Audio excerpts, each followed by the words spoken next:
Bismillahirrahmanirrahim. Assalamualaikum warahmatullahi wabarakatuh. Waalaikumsalam warahmatullahi wabarakatuh. Alhamdulillah, wassalatu wassalamu ala rasulillah wa ala alihi wa sahbihi wa wala. Alhamdulillah, Ustaz Ali Hasan Bawazir. Pakai official nggak, Ustaz? Ada yang mirip-mirip gitu. Alhamdulillah. Ustaz, saat ini yang juga merasakan imbasnya dari pandemi adalah teman-teman pengusaha. Iya. Kalau boleh dibilang, beban mereka cukup berat.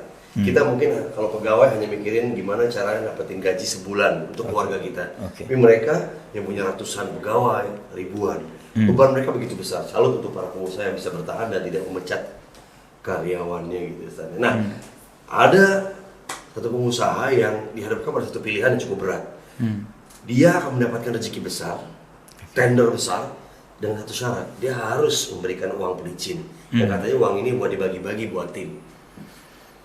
Nah, dia punya pilihan. Ya kalau kamu nggak mau, ya sudah, serahkan ke pengusaha yang lain. Tapi ya, dia nggak kebayang nih, Ustaz. Iya. Dalam kondisi seperti ini, suatu pekerjaan materi yang besar didapat sekarang tuh, alhamdulillah banget. Tapi di sisi lain, dia juga merasa bersalah takutnya. Iya. Nah, pilihan-pilihan ini sering terjadi di kalangan pengusaha, Ustaz. Mohon pencerahannya, Ustaz. Baik, barakallahu fiik. Akhi fillah rahimani wa rahimakumullah. Alhamdulillah, dinul Islam, agama ini mengajarkan kepada kita kebaikan dalam segala aspek kehidupan. Kebaikan di dalam kehidupan kita secara ekonomi, secara rumah tangga, dan yang lain sebagainya. Dan Islam ini mengajarkan bahwa tidaklah setiap perintah yang diperintahkan, kecuali di dalam perintah itu pasti mengandung kemaslahatan, dan tidaklah suatu larangan itu dilarang, kecuali di dalam larangan tersebut mengandung sebuah kemadharatan, suatu yang berbahaya yang tidak bermanfaat. Termasuk di dalam hal ini adalah riswah atau saling menyogok, ya, memberikan sogokan untuk mendapatkan apa yang bukan hak kita. Ya, kayak kita berusaha untuk memberikan pelicin kepada pejabat atau yang semisalnya agar kita memenangkan tender-tender tertentu, ya, dan itu adalah haram hukumnya. Ya, hukumnya haram. Nah, kondisi yang kita hadapi, kondisi yang sedang sulit, ya, bukan berarti membuat kita menghalalkan segala cara. Ya, jangan sampai karena kondisi saya terpaksa, maka terpaksa saya mencuri. Ya, arti ketika kita marah kepada seorang pencuri ayam, pencuri motor atau sepeda yang katanya kepepet, atau pencuri handphone dan gadget, dengan alasan ekonomi, tapi kita melakukan dengan bentuk yang lebih besar. Ya, kepada negara, kepada pejabat tertentu. Nilai dosanya bisa jadi malah seorang koruptor, ya, atau seorang yang melakukan riswah terhadap pejabat lebih besar karena dia mengambil hak yang cukup besar dari hak warga negara, dari bangsa ini.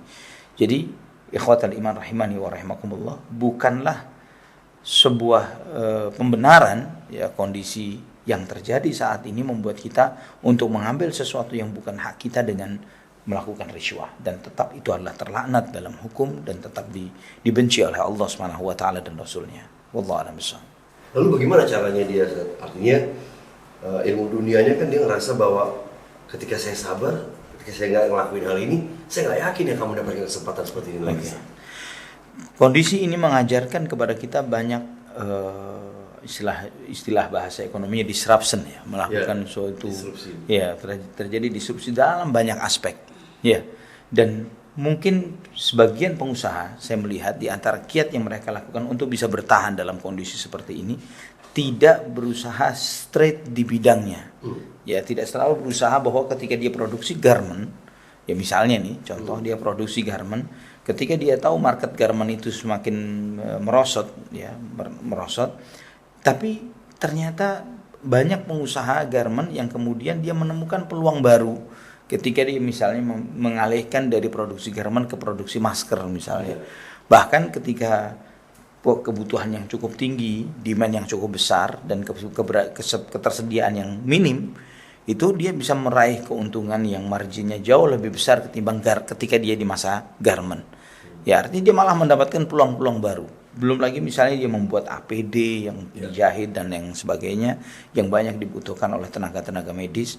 Malah dengan pivot ini tadi dia mengalihkan sementara unit usahanya, atau minimum misalnya mengalihkan kinerja timnya dari produksi sesuatu yang kebetulan produk itu sudah tidak lagi dibutuhkan, dialihkan fungsinya menjadi tim marketing digital misalnya, untuk menjual seluruh produk tertentu dengan sedikit edukasi kepada mereka, maka itu membuat mereka menjadi tetap hidup dan bisa jadi insya Allah lebih bertambah keberkahannya dalam kondisi yang seperti ini. Wallahu a'lam bishawab.